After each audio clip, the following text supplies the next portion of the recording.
આજે આપણે જે મહાપુરુષ વિશે વાત કરવાના છીએ ને આજની યુવા પેઢી માટે એક પ્રેરણાનો ઝરણો છે. આજે આપણે વાત કરવાના છીએ મહામાનવ સરદારની. આજે આપણે વાત કરીશું મેકર ઓફ મોડર્ન ઇન્ડિયા, અખંડ ભારતના શિલ્પીની.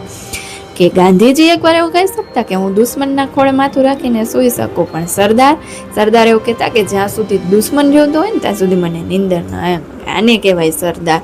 તો કે રાજનીતિની દુનિયાના સાધુ પુરુષને એટલે સરદાર વલ્લભભાઈ પટેલ. ત્યાગ, સમર્પણ, ચારિત્ર અને રાષ્ટ્રભક્તિ, આ ચાર સ્તંભો ઉપર જેને પોતાનું આખું જીવન વિતાવ્યું ને એ એટલે સરદાર વલ્લભભાઈ પટેલ. એવું કહેવાય છે કે બાળકને સંસ્કાર છે ને એની ગળથૂથીમાંથી જ મળે એમ. તો બહુ ઓછા લોકોને ખબર હશે કે 1857નો પહેલો સ્વાતંત્ર્ય સંગ્રામ કે કરમસદમાંથી ઝાંસીની રાણીનું લશ્કર તૈયાર થાય છે ને એ લશ્કરમાં જોડાવા એક પટેલ ખૂબ જ મહેનત કરે છે ને એ પટેલનું નામ એટલે કે ઝવેરભાઈ પટેલ. ઝવેરભાઈ પટેલ એટલે કે આપણા સરદાર વલ્લભભાઈ પટેલના પરમ પૂજ્ય પિતાશ્રી. ઝવેરભાઈ પોતે છે ને શતરંજના ખૂબ એવા સારા ખેલાડી કે ચેસની રમતમાં ગમે તેની સામે જીતી શકે, અને હળ મૂકીને હથિયાર જે ધારણ કરે ને એ બાપનો દીકરો ને એટલે સરદાર વલ્લભભાઈ પટેલ.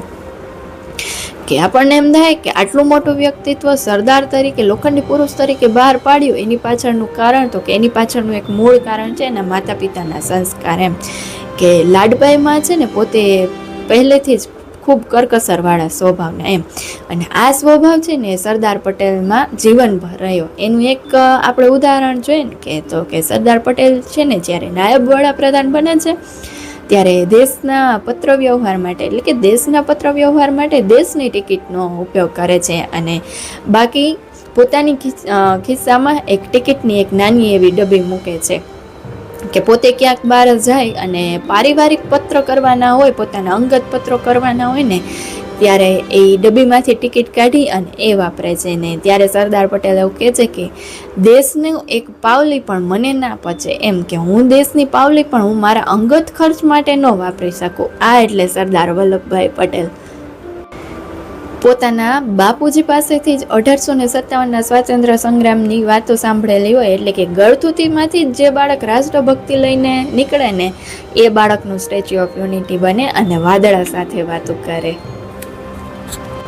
દેશના પહેલા નાયબ વડાપ્રધાન એટલે કે આખે દેશની સત્તા જેના હાથમાં હોય ને પોતે ખુદ કેટલું સાદગીભર્યું જીવન જીવતા ને એનો એક દાખલો છે કે સરદાર વલ્લભભાઈ પટેલ સાથે છે ને તેમના દીકરી મણિબેન રહેતા. એમ તે પોતે પણ ખૂબ જ સાદગીભર્યું જીવન જીવતા. મણિબેન એક ચરખો રાખેલો હતો મણિબેને, અને તેમાંથી સૂતર કાપતા, અને તેમના બંનેના કપડાં તેમાંથી જ તેઓ તૈયાર કરતા. હવે જ્યારે સરદાર વલ્લભભાઈ પટેલના ધોતીઓ તૂટી જાય છે ને ત્યારે મણિબેન તેમાં થીંગડા લગાવે છે એમ, અને આ થીંગડાવાળા કપડાં પહેરીને જ સરદાર પટેલ મોટા મોટા રાજા, મહારાજા અને અંગ્રેજ અફસરો સાથે મુલાકાત કરે છે. ત્યારે સરદાર વલ્લભભાઈ પટેલને કોકે પૂછ્યું એમ કે તમે તો દેશના નાયબ વડાપ્રધાન છો, એમ તમે તો એક ધારો ને તો નવા અને કિંમતી કપડાં પહેરી શકો છો. ત્યારે સરદાર વલ્લભભાઈ પટેલે છે ને હસતા હસતા એક વાત કહી હતી કે મારે મારા કપડાંથી નહીં પણ મારે મારા કામથી ઓળખાવું છે. એમ કે આજના દેશના ખેડૂતો છે ને ફાટેલા ને તૂટેલા કપડાં પહેરે છે કે જ્યાં સુધી મારા દેશની ગરીબી દૂર નહીં થાય ને ત્યાં સુધી મારું જીવન આવું સાદગી ભર્યું જ રહેશે. બોલો, આ એટલે સરદાર વલ્લભભાઈ પટેલ. વિચારો કે આજે લોકો નાના એવા પદ ઉપર પણ આવે છે ને તો પણ દેખાડો કરવા લાગે છે, ત્યારે સરદાર જેવા મહાપુરુષોએ સિદ્ધ કર્યું કે માણસની મહાનતા તેના પહેરવેશમાં નહીં પણ તેના વિચાર અને ચારિત્રમાં હોય છે.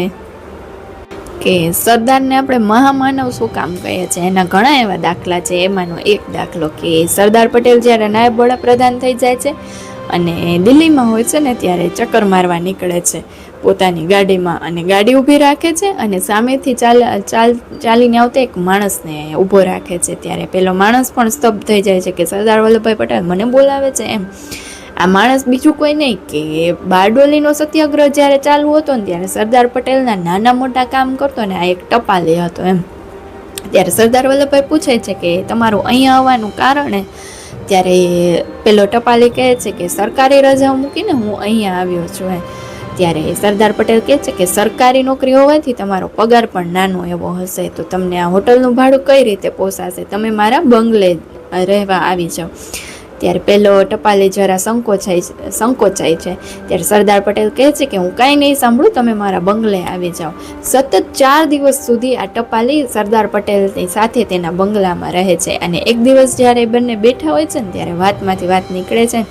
ત્યારે ટપાલ એવું કહે છે કે મારું પોસ્ટિંગ છે ને બનાસકાંઠામાં થયું છે, ને બનાસકાંઠામાં ભારત પાકિસ્તાનની બોર્ડર છે અને ત્યાંથી ઘૂસણખોરી વધવાની ઘણી એવી શક્યતાઓ છે. અને ત્યાં છે ને પોલીસ થાણું કાર્ય નથી કરતું, એમ પોલીસ થાણું ત્યાં છે જ નહીં એમ.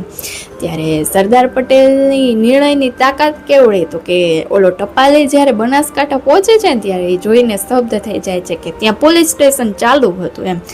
આ નિર્ણય લઈ શકે ને એટલે સરદાર વલ્લભભાઈ પટેલ કે જે માણસ દેશની આખા ખજાનાની ચાવી પોતાની પાસે રાખે છે, લાખો મિલકતો ધરાવતા રાજા મહારાજાઓને કલમના ઝાટકે દેશમાં ભેળવી દે છે, ભારતમાં ભેળવી દે છે. આ માણસ જ્યારે અંતિમ વિદાય લે છે ને ત્યારે પોતાની અંગત કહી શકાય ને તેવી મિલકતમાં કંઈ જ નથી એમ. કે જ્યારે સરદાર વલ્લભભાઈ પટેલ અંતિમ વિદાય લે છે ને ત્યારે તે પછી એનો સામાન જોવામાં આવે છે, તો તેના સામાનમાંથી 3 થી 4 જોડી જૂના ખાદીના વસ્ત્ર, 1 જોડી ચપ્પલ, 1 જોડી જૂના ચશ્મા અને પોતાના અંગત બેંક ખાતામાંથી માત્ર 300 રૂપિયા નીકળે છે. ત્યારે આપણે કહી શકીએ કે સરદાર વલ્લભભાઈ પટેલની સાચી મરણ મૂડી તો કરોડો ભારતીયોનો પ્રેમ અને અખંડ ભારત હતો. જો તમને આ વિડીયો ગમ્યો હોય તો કોમેન્ટમાં જય સરદાર જરૂર લખજો. અને જો તમે પણ સરદાર વલ્લભભાઈ પટેલને મહામાનવ ગણતા હોય તો આ વિડીયો દરેક ગુજરાતી સુધી પહોંચાડો. અને અમારી ચેનલને સબસ્ક્રાઈબ કરવાનું ભૂલતા નહીં. જો તમારે સરદાર વલ્લભભાઈ પટેલના આ વિડીયોનો પાર્ટ 2 જોતો હોય તો અમને કોમેન્ટમાં જરૂર જણાવજો.